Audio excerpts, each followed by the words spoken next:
بسم اللہ الرحمن الرحیم۔ آج ہم آپ کو ایسے شخص کے بارے میں بتائیں گے جو ہوا میں سفر کرتے فرشتے اپنے فالورز کو دکھا دیا کرتا تھا، جس کے جسم کے گرد جکڑی زنجیریں کھل جایا کرتی تھیں اور نیزے اس پر اثر نہیں کرتے تھے، اور پھر اس شخص کی طرف سے نبوت کا دعویٰ کر دیا گیا تو بدترین انجام سے دوچار ہوا۔ اس کا نام تھا حارث کذاب۔ یہ اپنی مخفی طاقتوں کے ذریعے نہ صرف بندھی ہوئی زنجیروں سے آزاد ہو گیا، بلکہ ہلاکت خیز نیزے بھی اس پر کارگر ثابت نہ ہوئے۔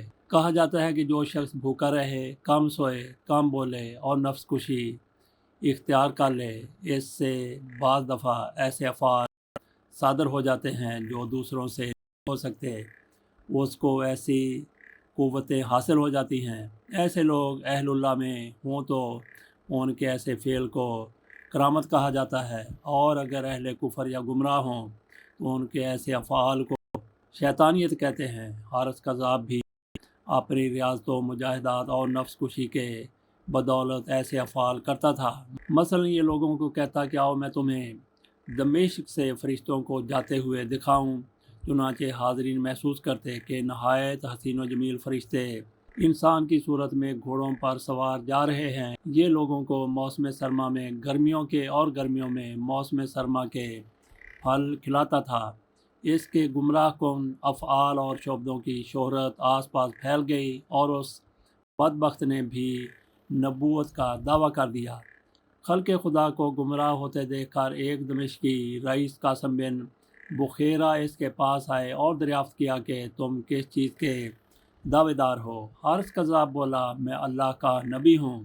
اس پر قاسم نے کہا، اے دشمن خدا، تو بالکل جھوٹا ہے۔ حضرت خاتم المرسلین صلی اللہ علیہ وآلہ وسلم کے بعد نبوت کا دروازہ ہمیشہ کے لیے بند ہو چکا ہے۔ یہ کہہ کر قاسم سیدھا خلیفہ وقت عبد المالک بن مروان کے پاس گئے اور سارا ماجرا کہہ سنایا۔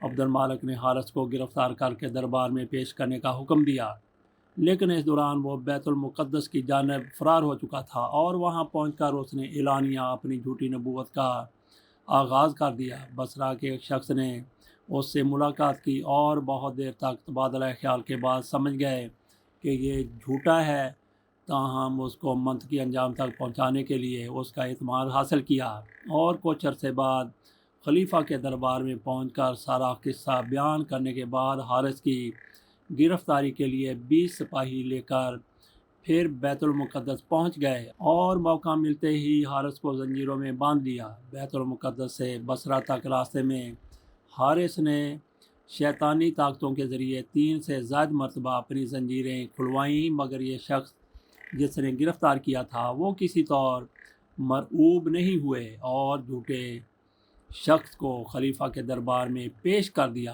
خلیفہ کے دربار میں بھی حارث نے نبی ہونے کا دعویٰ کیا، جس پر خلیفہ نے محافظ کو نیزہ مارنے کا اشارہ کیا، لیکن پہلے نیزے کے وار نے اس کے جسم پر کوئی اثر نہیں کیا، جس پر اس کے حواریوں کی باچھیں کھل گئیں۔ پھر خلیفہ عبد المالک نے محافظ سے کہا، بسم اللہ الرحمن الرحیم پڑھ کر نیزہ مارو۔ اس نے بسم اللہ پڑھ کر نیزہ مارا تو وہ حارث کے جسم کے پار ہو گیا، اور یوں یہ جھوٹا شخص اپنے انجام کو پہنچ گیا۔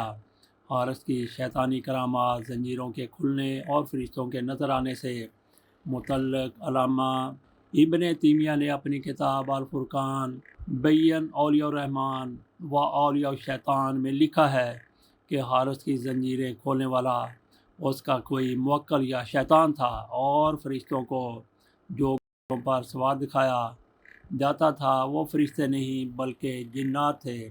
یہ تحریر ہم نے لی ہے جاوید چودھری کی ویب سائٹ سے۔ اجازت دیجیے، اللہ حافظ۔